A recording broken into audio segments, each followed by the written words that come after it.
All right, wonderful people, welcome back to this wonderful channel where we bring you back-to-back updates and information as City Hot. In case it's your first time of joining us on this wonderful channel, kindly go ahead and subscribe, like, comment, share, and also remember to on your notification button so that whenever our news is dropping, you will be the first to collect it. Let's go down to the news proper as City Hot. You don't share for the Obodo for Imo State, the governor of Imo State.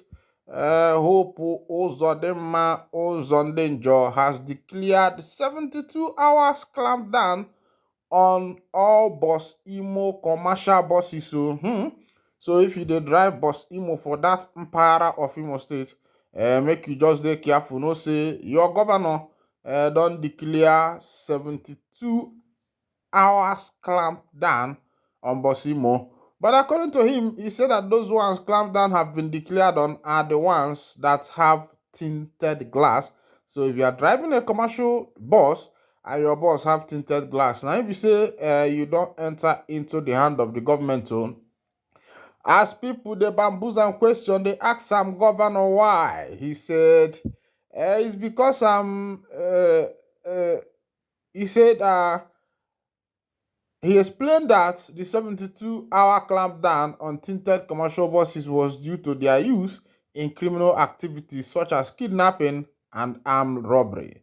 In a statement released through his chief press secretary, Oguwike Nwachukwu, the governor said the decision followed intelligence report on the operation of criminal syndicates using these vehicles.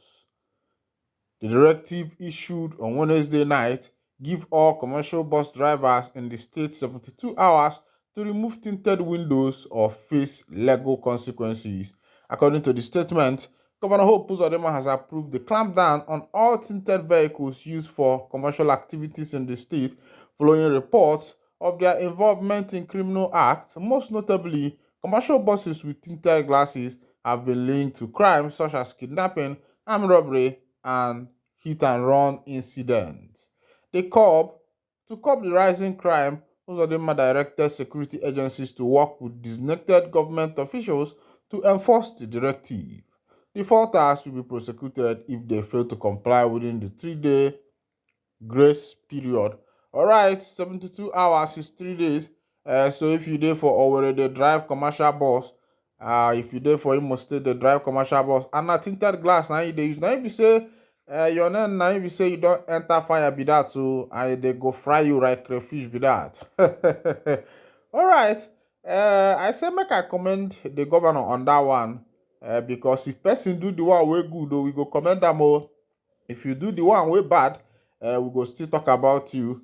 Recently, there has been a lot of things in Imo State, a lot of things happening in Imo State, a lot of issue of Ndin kidnap and the rest of them. We have issue of a young boy who testified how he entered even not only commercial buses now, even some private cars are even doing it.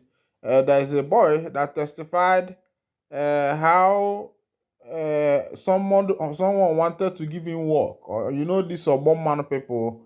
Of course, if you are from this side, you know what is man. Man are those laborer workers that usually stand along the road. They have mason among them, they have carpenter, they have iron bender, they have all manner of work for when it comes to building. So people usually come and pick them up to go and work for them, and most times you see them rushing when they see a car stopping. So according to one of the boys, he said that one man like that contacted him to come and work for him, and unknowingly for him, they were kidnappers. And when he entered their vehicle, they placed a red hanky on his nose. It happened that he slept off until he saw himself in an unknown place.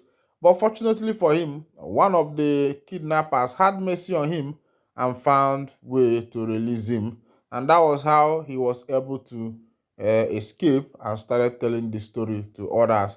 All right, Nnamdi Kanu warns against manipulating opinion ahead of his April trial. Let's go down to that information. The leader of the indigenous people of Biafra, Nnamdi Kanu, has warned the federal government of Nigeria against manipulating public opinion ahead of his alleged terrorism trial on April 29, 2025. Kanu, currently in the custody of the Department of State Security Service, is being tried over alleged terrorism. He was renditioned from Kenya to Nigeria in 2021 in a manner alleged to have violated international laws and conventions.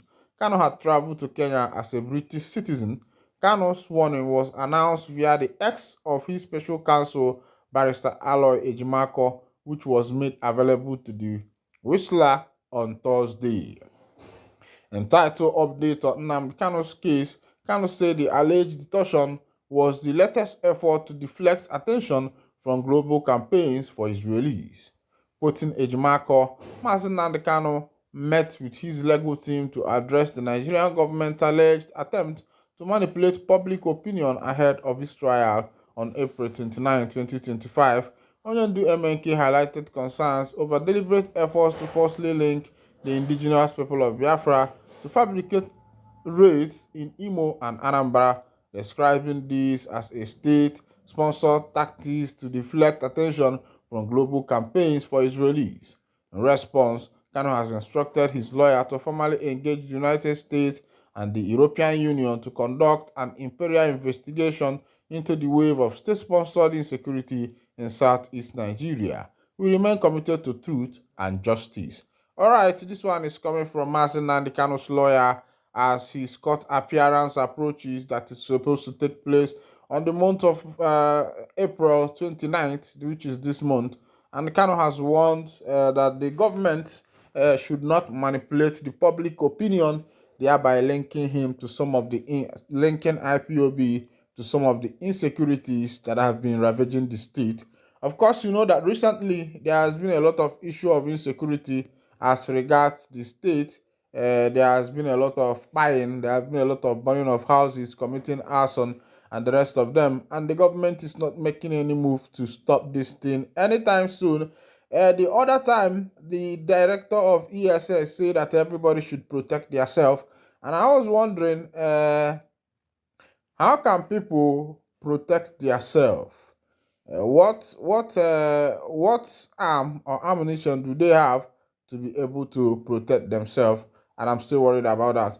All right, in other information, remember that as it is now, PDP candidates, PDP party members have been defecting to APC. And I was wondering, is this because of upcoming election of 2027? You can see that Nigeria has no balance again. Before, we have PDP and APC. They were the top party, and we have other parties like NMPP.